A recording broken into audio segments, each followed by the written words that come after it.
Sejak zaman Dipati Unus, penulis Babad Tanah Jawi tidak tertarik menceritakan Jepara dan kekuatan armada lautnya.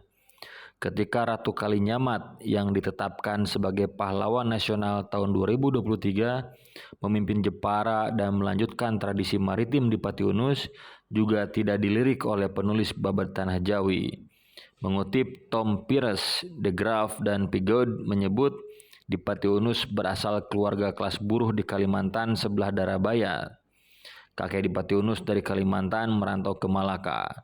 Ayah Dipati Unus lahir di Malaka, kemudian menjadi kaya setelah melakukan perdagangan dengan Jawa. Dia lantas menetap di Jepara. Ayah Dipati Unus menyingkirkan Patih Jepara tahun 1470, lalu menjadi penguasa Jepara yang saat itu hanya berpenduduk 90-100 orang di bawah kekuasaan Demak. Ayah Dipati Unus berhasil menarik minat banyak orang untuk datang ke Jepara. Dia pun berhasil memperluas wilayah kekuasaannya sampai ke Bangka dan wilayah pantai selatan Kalimantan. Penulis Portugis menyebut Ayah Dipati Unus berhasil memperluas wilayah kekuasaan dan meraih kekayaan dengan cara menjadi bajak laut. Dipati Unus tahun 1507 menggantikan kedudukan ayahnya saat dia berusia 17 tahun. Selama 5 tahun dia mempersiapkan diri untuk menyerang Malaka. Sebelum dia melakukan penyerangan, tahun 1511 Malaka dikuasai Alfonso de Albuquerque dari Portugis. Dipati Unus atau Pangeran Sabranlor memiliki adik bernama Trenggono yang kemudian menjadi sultan ketika Demak. Trenggono punya anak perempuan bernama Ratu Kalinyamat. Di tangan Trenggono, Demak terus melakukan perluasan wilayah. Trenggono gugur dalam peperangan merebut Panarukan tahun 1546. Babad Tanah Jawi menggambarkan Ratu Kalinyamat dengan citra penendam dan seenaknya sendiri sampai-sampai dia berani bertapa meski dia muslimah dan anak Sultan Demak. Joko Tingkir kemudian menyanggupi permintaan Ratu Kalimanyat itu, tapi Babad Tanah Jawi juga menggambarkan Joko Tingkir tidak kesatria.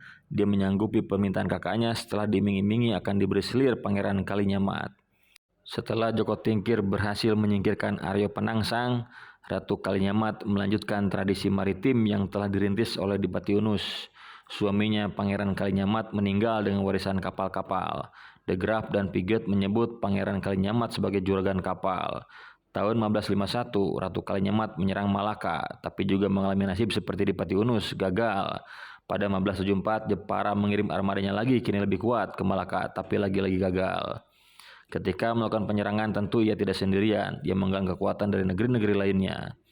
Perang-perang laut yang dilakukan Ratu Kalinyamat menurut De Graaf dan Pigaud dicatat oleh penulis-penulis Portugis.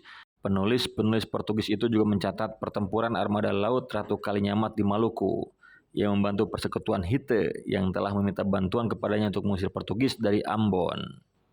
De Graaf dan Pigaud tidak menyebutkan berhasil tidaknya pertempuran Ratu Kalinyamat di Maluku, tapi kehadirannya di Ambon disebut telah bertindak keras. Zaman para pelaut Jepara banyak berpengaruh dan bertindak keras di Ambon, tetapi hanya sebatas sampai seperempat ketiga abad ke-16, yakni masa pemerintahan Ratu Kalinyamat. Sesudah itu, orang Jawa tidak bertindak terhadap orang Portugis di Ambon adalah pengikut Sunan Giri. Tulis De Graaf dan Pigaud merujuk catatan De Couto.